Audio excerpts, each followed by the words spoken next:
지금부터 1급 논설체를 낭독하겠습니다. 준비하세요.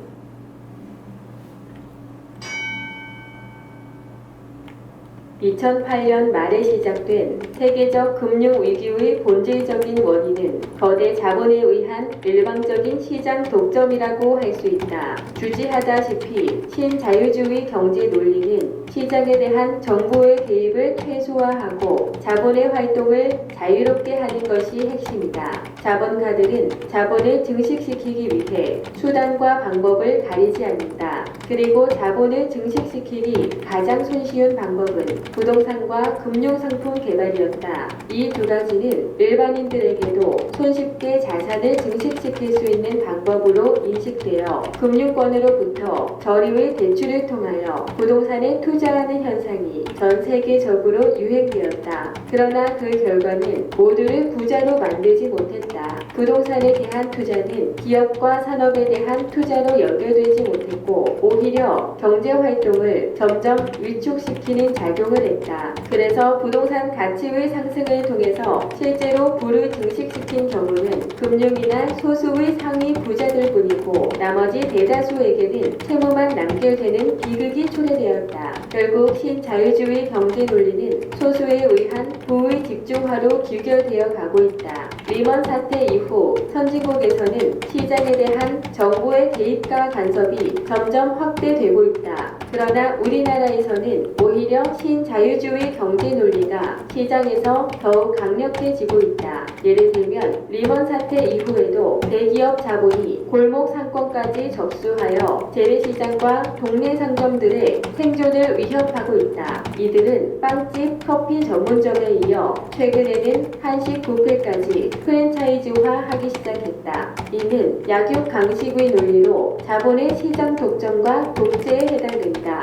자유주의 혹은 신자유주의의 경제 논리는 자유방임형 자본주의이며 무한 이기주의적이고 탐욕적인 이익 창출을 목표로 한다. 이러한 무절제한 자본주의의 폐해를 우리는 이미 1930년대 세계 경제 대공황을 통해서 한 차례 경험했었다. 초원에서 맹수들이 약한 짐승들을 잡아먹는데 닥치는 대로 모두 잡아먹어서 더 이상 먹을 것이 없어지면 그 자신도 결국에는 굶어 죽는다는 사실을 우리는 잊어서는 안 된다. 신자유주의 경제 논리는 한마디로 부익부 빈익빈을 더욱 심화시키는 경제 논리이다. 우리나라의 대기업들은 자신들의 사업 확장을 그저 자본주의 논리로 간단히 포장하고 정당화시키고 있다. 물론 자본가는 최대의 이익 창출이 목적이기 때문에 자본주의 사회에서 그들의 자본주의의 악으로 매도할 수는 없다. 그러나 이들의 모분별하고 탐욕적인 시장 장악을 견제하기 위해서는 정부와 정치권이 개입해야만 한다. 민주주의가 원활하게 유지되려면 무조건적인 권리 주장보다는 상대방에 대한 배려와 양보가 우선 선행되어야 한다. 모두가 자신의 권리만 추구한다면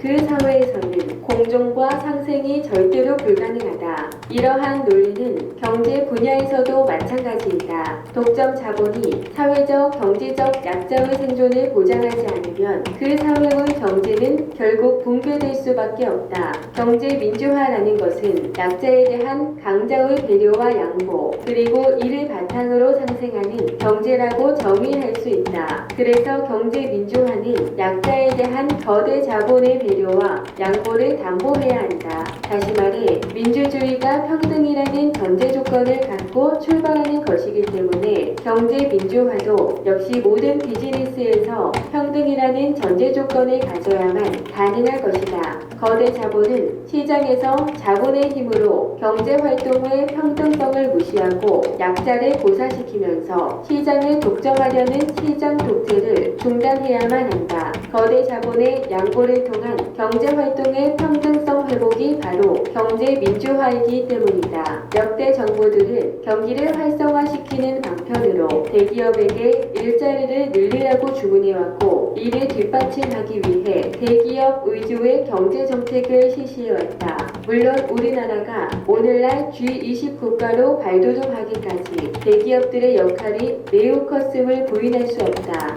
하지만 이면에 우리 경제활동의 평등성은 매우 심각하게 훼손되어 왔다. 우리 사회에서 흔히 볼 수 있는 대기업의 갑질은 바로 우리 사회에서 경제활동의 불평등성을 보여주는 또 다른 사례이다. 이상